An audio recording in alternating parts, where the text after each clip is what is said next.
வணக்கம். நான் உங்கள் டாக்டர் சி. பாலாஜ். இன்றைய பதிவு எளிமையாக நம்முடைய உடல் பருமன் குறையக்கூடிய, அதாவது தொப்பை குறையக்கூடிய முக்கியமான பயிற்சிகள பார்க்கலாம். உணவு எடுத்த பிறகு செய்றதா இருந்தா ஒரு 3 1/2 மணி நேரம் சென்ற பிறகு செய்யலாம். லிக்விட் டயட்டா எடுத்தீங்கன்னா ஒரு 1/2 மணி நேரம் சென்ற பிறகு செய்யலாம். பெண்கள பொறுத்தவரைக்கும் மாதவிலக்கு ஏற்பட்ட தினங்களில் இந்த பயிற்சிகள் என்பது செய்ய வேண்டாம். இப்போ பதிவ பார்ப்போம். அதாவது இந்த நிலைக்கு வந்துடுறோம். வந்துட்டு கால்கள இந்த நிலைக்கு கொண்டு போறோம்.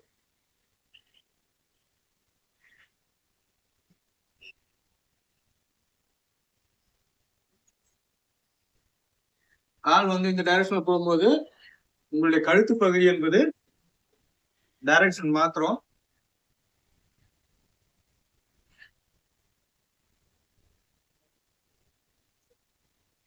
ஒரு 20 எண்ணிக்கை செய்யலாம்.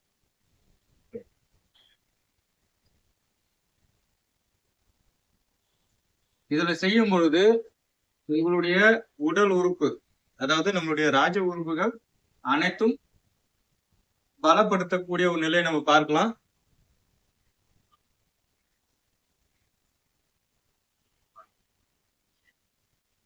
இரண்டாவது பயிற்சி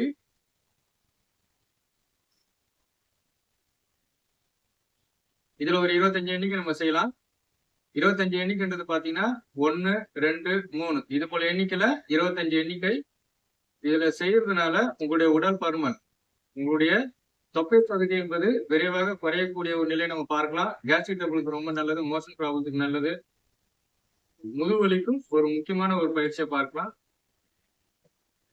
யூட்ரஸுக்கும் ஒரு மிக சிறந்த ஒரு பயிற்சி. யூட்ரஸுக்கும் ஒரு மிக சிறந்த எளிய பயிற்சியாக நம்ம பார்க்கலாம்.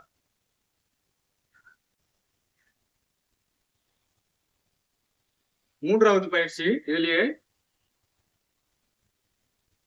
கால்களை இப்படி கொண்டு வரும். இதுல கால்கள் மேலே செல்லும் பொழுது மூச்சு காத்து இழுப்போம், டவுன் பண்ணும்பொழுது மூச்சு காத்து வெளியில வரும்.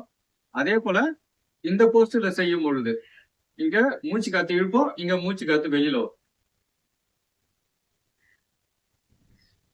ஒரு 25 எண்ணிக்கை செய்யலாம். 25 எண்ணிக்கைன்றது பாத்தீங்கன்னா 1 2 3 இது போல எண்ணிக்கையில 25 எண்ணிக்கை நம்ம செய்யலாம். இதுல உங்களுடைய தொப்பை பகுதி என்பது விரைவாக குறையக்கூடிய ஒரு நிலை நம்ம பார்க்கலாம். இப்ப என்னால செய்ய முடியலன்ற ஒரு பட்சத்துல வித் வால் சப்போர்ட்டோட செய்யலாம். இதுல செய்யும் பொழுது உங்களுடைய இந்த பகுதி நன்றாக ஒரு வைப்ரேஷன் தரக்கூடிய ஒரு நிலையை நம்ம பார்க்கலாம். ஜீரண சக்தி அதிகரிக்கும். சிறுநீரகத்திற்கு ஒரு முக்கியமான ஒரு பயிற்சியா பார்க்கலாம்.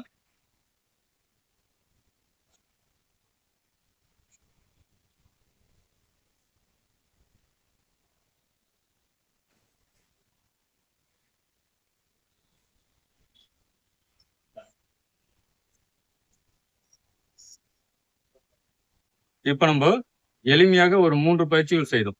இது செய்து கொண்டு இருக்கும் பொழுது, இந்த பயிற்சி செய்யும் பொழுது உங்களுடைய தொப்பை பகுதி என்பது விரைவாக குறையக்கூடிய ஒரு நிலையை நம்ம பார்க்கலாம். இது எளிமையான ஒரு பயிற்சி தான். நம்ம இரண்டாவதா பார்த்தது பார்த்தீங்கன்னா பவனமுத்தாசனம். அதாவது நம்ம அடி வயிற்றுல சேர்கின்ற வாயுகளை வெளியேற்றுவதனால இதற்கு இந்த பெயர்னு பார்க்கலாம். இது செய்யறதுனால உங்களுடைய கேஸ்ட்ரிக் ட்ரபிளுக்கு ரொம்ப நல்லதுன்னு பார்க்கலாம். சக்கரவாதிக்கு நல்லது. அதே போல பெண்களுக்கு மாதவிலக்கு பிரச்சனைகளை சரி செய்யக்கூடிய ஒரு முக்கிய பயிற்சியாகவும் பார்க்கலாம். முதுவலிக்கும் ஒரு முக்கிய பயிற்சி இது. ஒரு 25 எண்ணிக்கை 2 சுற்றுகள் செய்யலாம்.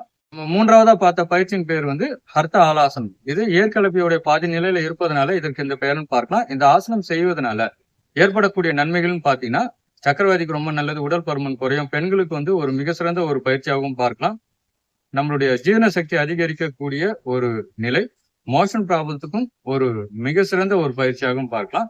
இதுல இண்டிவிஜுவலா என்னால செய்ய முடியலாம், வித் வால் சப்போர்ட்டோட செய்யலாம். ஒரு 25 எண்ணிக்கை நம்ம 3 சுற்றுகள் செய்து கொண்டு வரலாம். 25 எண்ணிக்கைன்றது பாத்தீங்கன்னா 1 2 3 இது போல எண்ணிக்கையில 25 எண்ணிக்கை நம்ம 3 சுற்றுகள் செய்து கொண்டு வரலாம். யோகாசன பயிற்சி செய்யும் பொழுது வெறும் தரையில ஒர்க் அவுட் பண்ண வேண்டாம். பெட்ஷீட்டோ பாயோ மேட்டோ பயன்படுத்துவது என்பது நல்லது. அதே போல உங்களுடைய, அதாவது நம்மளுடைய கை கால்கள் அகற்றி செய்யும் பொழுது அது பெட்ஷீட்டா இருந்தாலும் சரி, பாயா இருந்தாலும் சரி, உங்களுடைய அதாவது கால் பகுதியும் கை பகுதியும் அந்த மெட்டீரியலை விட்டு வெளியில செல்லாதவாறு அந்த அளவுக்கு பெரிதாக இருக்கக்கூடிய ஒரு நிலை என்பது மிக முக்கியமான ஒன்று. நம்ம யோகாசன பயிற்சி செய்யும் பொழுது டவல்லாம் தரையில போட்டு செய்ய வேண்டாம். அதாவது டவல் என்பது பார்த்தீங்கன்னா, ஒரு குறுகிய நிலையில் இருக்கக்கூடிய ஒன்று. அதனால பெட்ஷீட்டோ இல்ல பாயோ பயன்படுத்துவது என்பது ரொம்ப நல்லது. உடல்நிலை சரியில்லாத பட்சத்துல யோகாசன பயிற்சி என்பது செய்ய வேண்டாம். உங்களுக்கு ஏதாவது சந்தேகம் இருந்தால், உதாரணத்துக்கு யோகாசன பயிற்சி நம்ம இது செய்யலாமா என்ற ஒரு சந்தேகங்கள் எழும்பொழுது, அருகில் இருக்கக்கூடிய யோகாசன மருத்துவரையோ அல்லது சித்த மருத்துவருடைய ஆலோசனை கேட்டு பயிற்சிகள் செய்வது என்பது நல்லது. நம்ம போடக்கூடிய பதிவுகள் உங்களுக்கு பிடிச்சி இருந்ததுன்னா சப்ஸ்கிரைப் செய்யுங்க. அதே போல ஷேர் செய்யுங்க. நன்றி, வணக்கம்.